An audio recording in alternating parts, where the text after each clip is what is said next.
Feeling tired all the time is not normal, yet somehow it's become the default setting for many of us. You wake up exhausted, rely on coffee just to function, and by the evening you're too drained to do anything other than just scroll on your phone. And to be honest, I used to think that this low energy level was almost just a part of life and something you just needed to power through. But then I decided to take a deeper look into actually what impacts energy levels. And to my surprise, there were simple, evidence-based strategies that I could implement that would make a huge difference. And so, after putting some of these strategies into action, I now have more energy than ever before. And I'm able to do more in a day than I used to sometimes be able to do in a whole week, including working, exercising, trying to grow this YouTube channel, and still having time for friends and family. And so in this video, I am going to take you through exactly what I did, so hopefully you can stop feeling exhausted and start feeling unstoppable. Let's go. Number one, prioritize sleep. And this might seem a little bit obvious, but it needs to be said because sleep is without a doubt the number one thing that you can do when it comes to your energy levels. And if you are only going to focus on one thing, it 100% should be your sleep. And there's a lot that could be said about how to improve your sleep quality, but I think there's just certain things that you really should focus on. So the first is your duration of sleep. And different people are going to have different requirements, but I think trying to aim between about 7 to 9 hours is going to be optimal for most people. And then in terms of trying to optimize your sleep, there is also certain things that I try to do. So I would recommend trying to have a regular sleep and wake time. I also think trying to avoid too much screen time before bed is good because the blue light that comes off of screen blocks melatonin production, which is the hormone that helps you feel sleepy.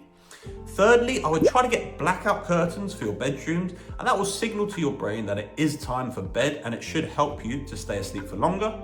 And then I would also really try and have a cool bedroom, as in the evening our body temperature starts to drop, and so having a cool bedroom just facilitates that process. Also, I do take a magnesium supplement, which is known to have relaxing properties and also can help with sleep. But honestly, the importance of sleep cannot be underestimated. And it is just night and day the difference between when you are getting good, regular quality sleep and when you are not. So absolutely focus on sleep. Number two is hydration. And hydration, again, is so important for your energy levels because hydration essentially refers to the process of providing adequate fluid levels to your body to maintain optimal physiological function. And even just mild dehydration can definitely leave you feeling fatigued, having brain fog, and just generally reducing your physical performance. And so when it comes to hydration, I think there is two components you really need to focus on. Number one is water intake, which is maybe the obvious one. And number two is electrolytes, because whilst these two things do have complementary roles, they do play slightly different roles when it comes to hydration. So firstly, in terms of actually how much water should we drink, and I don't think there is any conclusive evidence on exactly what the number is here, but studies do seem to suggest that having around 2.36 litres of water in your first 10 hours of the day can be optimal for a lot of people, because in the early part of our day, we do have higher fluid requirements. After those first 10 hours, I think you can switch a little bit more to drinking when you feel like it. But I think you should just be mindful of how you're feeling. And then if you are exercising or sweating excessively, or if you use saunas or live in particularly dry conditions, you then also might need to increase your requirements even further.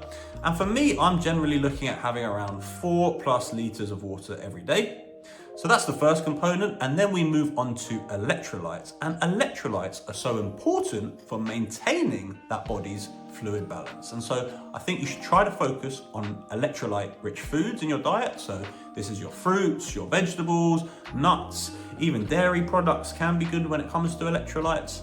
And I also would recommend potentially having an electrolyte supplement, which I do have. So I have at least 1 or 2 sachets every day of this electrolyte supplement that I use. Number three, quantity and quality of food.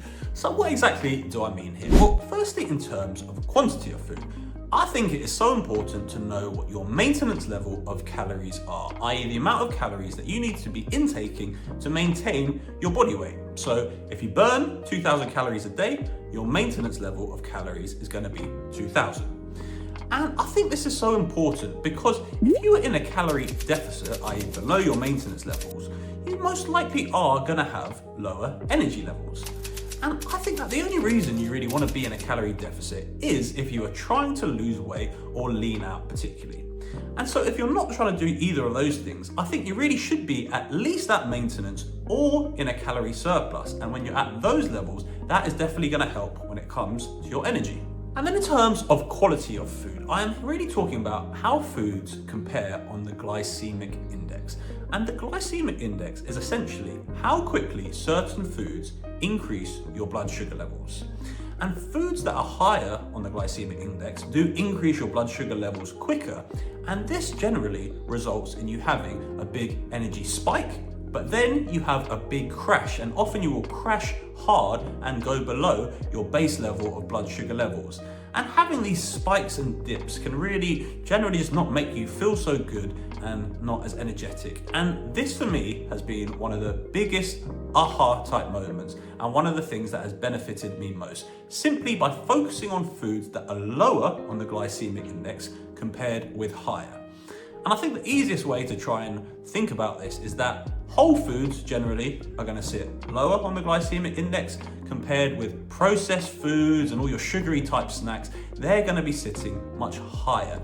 And so just trying to avoid as many of those types of food as possible and focus more on your whole foods that are lower on the glycemic index plays a massive part in your energy levels. And as I said, for me, has made such a difference focusing on those lower glycemic index type foods. Number 4, move your body. And the number one reason I think why moving your body is so important for energy levels is because it helps to train your body to produce more mitochondria. Now, mitochondria is known as the powerhouse of our cells because it helps to produce the energy necessary for cells' survival and function.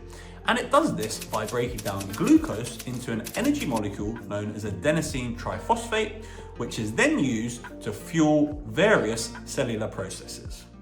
And so essentially, the more mitochondria we can be producing, the better. And this whole process might actually explain how when we just sit around for too long and don't really do anything, we actually do start feeling more sluggish and just generally not so good. Physical movement is also so important as it helps to deliver oxygen and nutrients to your muscles and your brain, which helps you feel more alert and energized.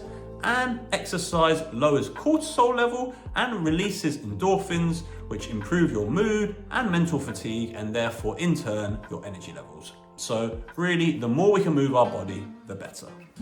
Number 5, caffeine. Now, caffeine works on our body by blocking adenosine receptors in the brain. And adenosine is a chemical that makes you feel sleepy. And so by blocking its receptors, caffeine does help to make you feel more alert and awake.